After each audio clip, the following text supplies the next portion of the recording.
Welcome, life science learners, to another installment. Trusted you guys are well and you're excited about the lesson today. What are we looking at today? Well, we're looking at RNA, protein synthesis, and gene coding. To give you context as to what we did in the previous lessons, we've looked at DNA and replication.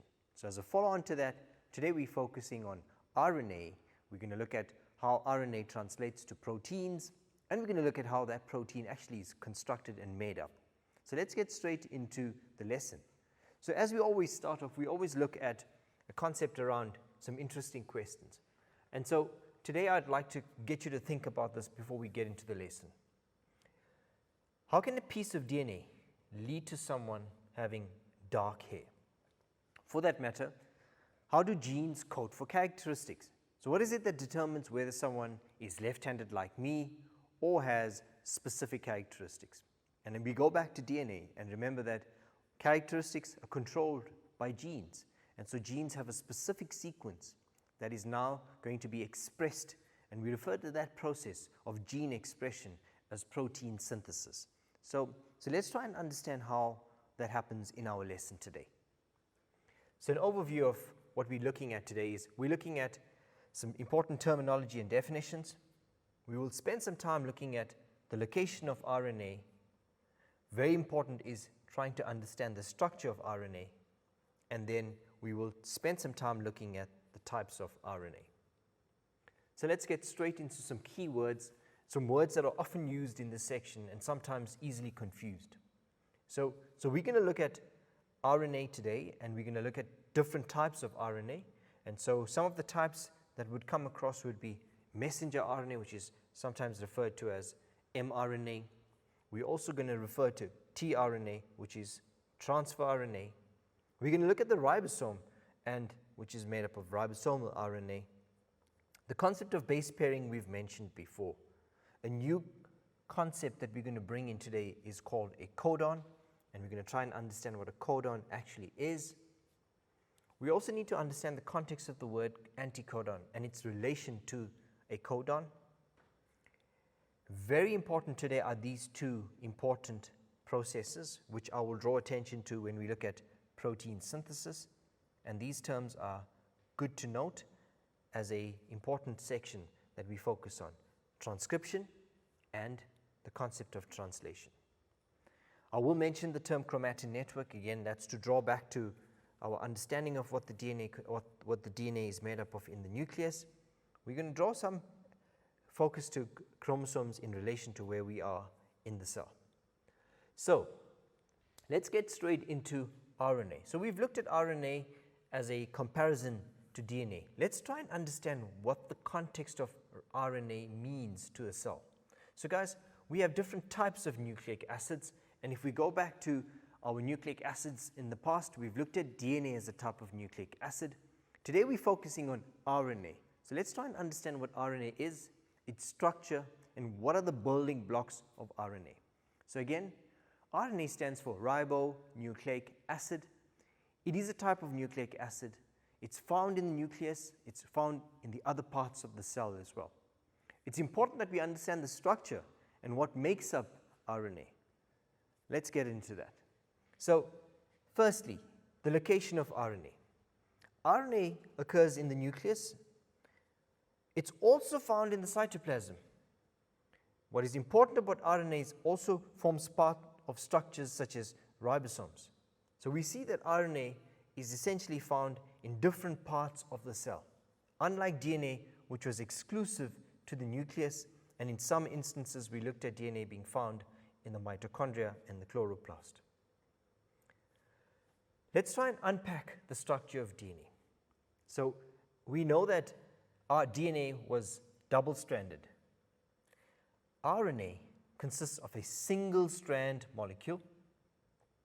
We refer to it as a polymer. Again, the term poly refers to many. So it's a structure that is made up of many monomers. And with these monomers, we refer to them as nucleotides. So RNA is made up of monomers called RNA nucleotides. So this image essentially shows you a strand of RNA, which is again single-stranded, which contains a backbone with several of these nitrogenous bases. Let's try and look at the detail in further. So what is an RNA nucleotide?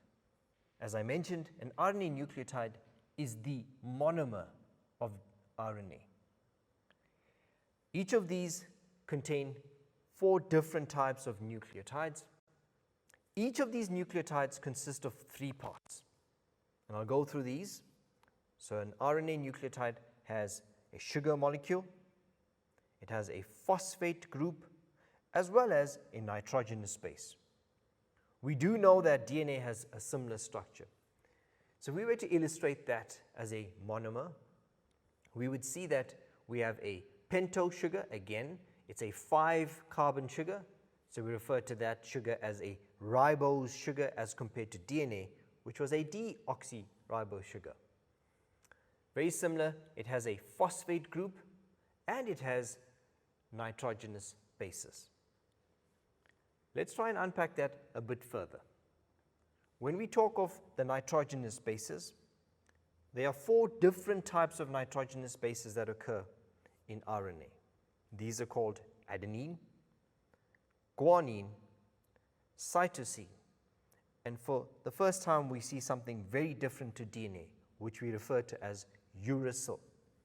And uracil is a nucleotide that is present only in your RNA nucleic acids. So in this image, you would see that I've illustrated RNA as a single-stranded molecule. I've indicated the presence of the different nitrogenous bases. And what is unique about RNA is that there is no thymine present. So the absence of the thymine is replaced by a base called uracil, and that is represented using the letter U. So to recap, we've got adenine, we've got guanine, cytosine, and we have uracil, which replaces thymine. And those are the 4 nitrogenous bases when we're looking at RNA. Right.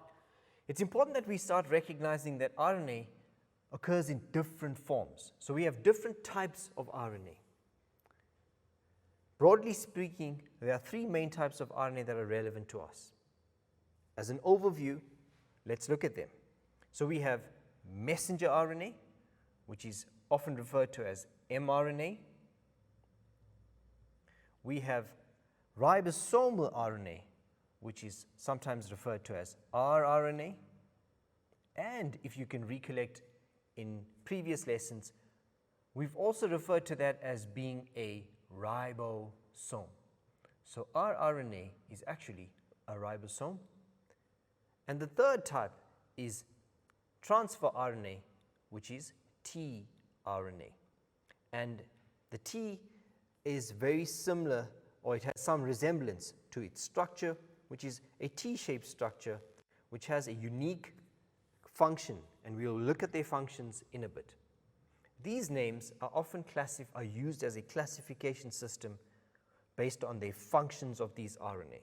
So let's try and understand what the function of these different RNA molecules are. Getting back to these slides.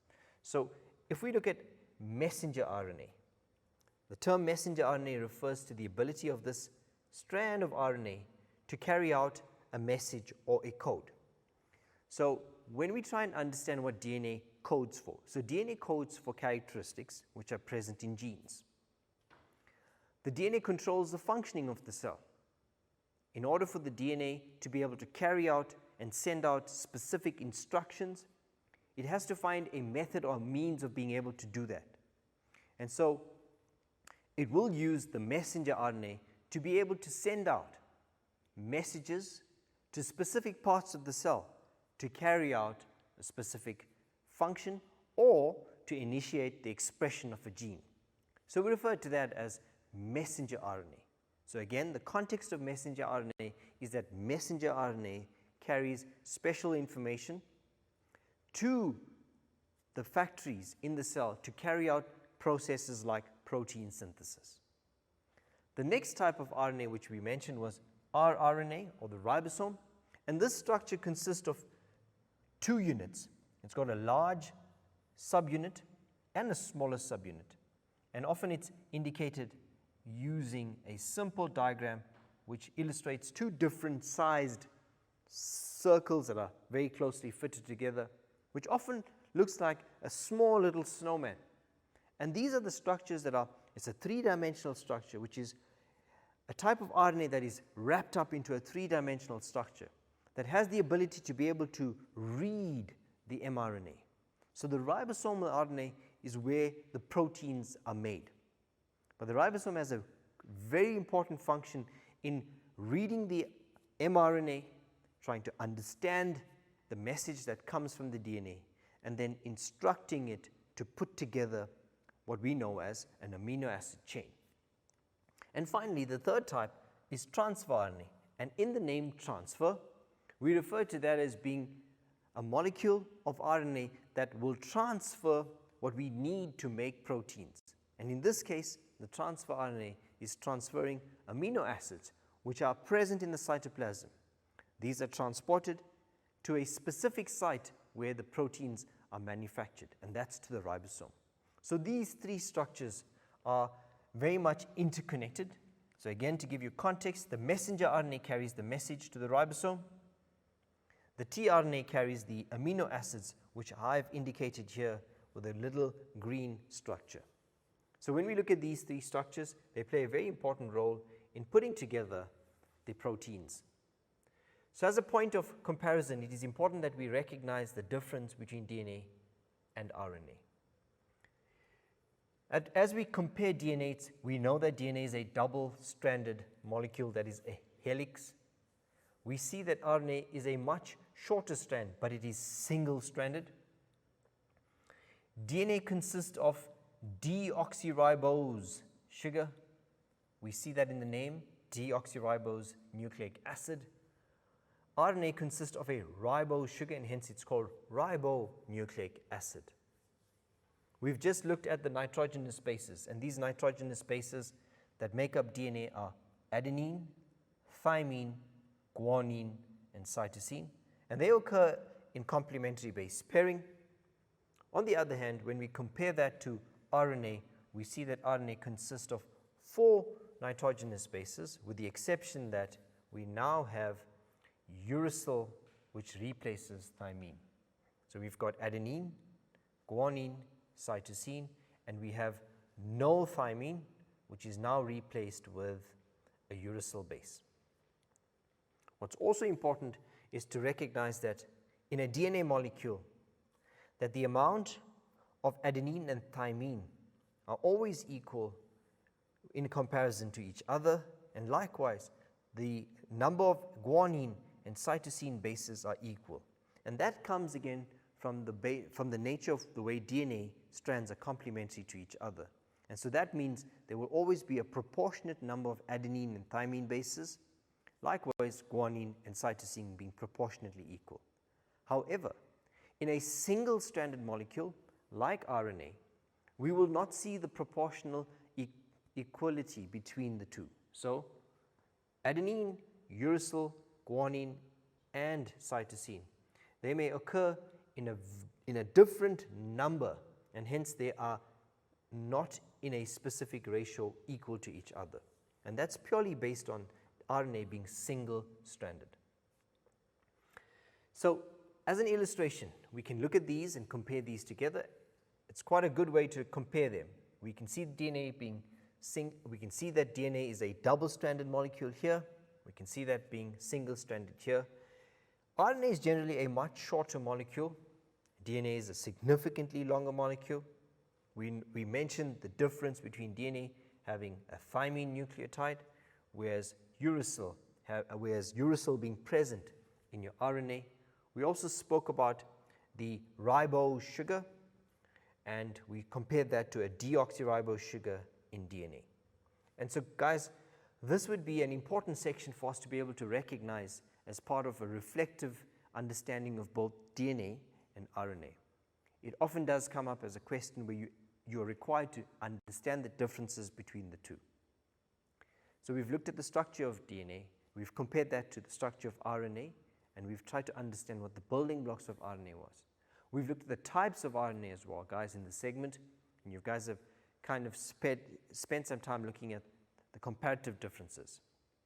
We need to take a break, and when we get back, we're going to look at the process of protein synthesis and how proteins are produced using information from the DNA. You guys have done well. You deserve a break, short break, and we'll see you guys soon.